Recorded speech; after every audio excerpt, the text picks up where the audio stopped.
ఈ కాలంలో 8 మందిని అసలు కనే అవకాశం ఉందా? లేదమ్మా. కదండి. పిల్లల్ని కనడము తెలియటం లేదు, కన్న పిల్లల్ని పెంచడం తెలియటం లేదు. బాధేస్తుంది. ఈ రోజున ఒక్కొక్క మాధ్యమం చూస్తుంటే పిల్లల్ని చావగొట్టేస్తారు. పిల్లలు లేని వాళ్ళు ఎంతమంది ఉన్నారమ్మా?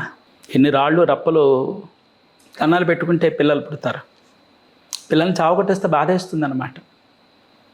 అందుకని ఈ రోజుల్లో ఒక పిల్లల్ని పెంచడం కూడా చేత కానీ స్థితిలో ఉన్నారనమాట. మీ పిల్లల్ని ఎప్పుడు మీరు అసలు ఎప్పుడు చేయి పడలేదా? కొట్టలేదమ్మా, నేను పిల్లల్ని ఎప్పుడు కొట్టలే. మీరంత బాగా వాళ్ళు అంత బాగా మాట విన్నారేమో. ఇప్పుడు పిల్లలు మాట వినట్లేదండి, ఏం చేయమంటారు? వినకపోవడం లేదు. పిల్లల మాట వినకపోతే ఎవరు వింటారు చెప్పండి? పిల్లలే వినరు. అవునండి, మనం ఆ స్థితి దాటి వచ్చిన వాళ్ళం కదండి. అవును, ఒప్పుకుంటాను. చిట్టి చిట్టి దెబ్బలు కొట్టినా పిల్లలు చిక్కుపోతారంటారు. కొట్టకుండా తిట్టకుండా పిల్లలు పెరగరండి. కొట్టాలి, తిట్టాలి, పెంచాలి.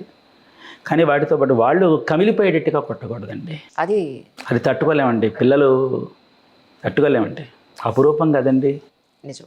నన్ను ఆ మధ్యన ఎవరో అడిగా, మీ జీవితంలో ఒక మాధుర్యమైన విషయం చెప్పండి అంటే ఒకటన్నా మా పిల్లలన్నా. అంతే కదమ్మా.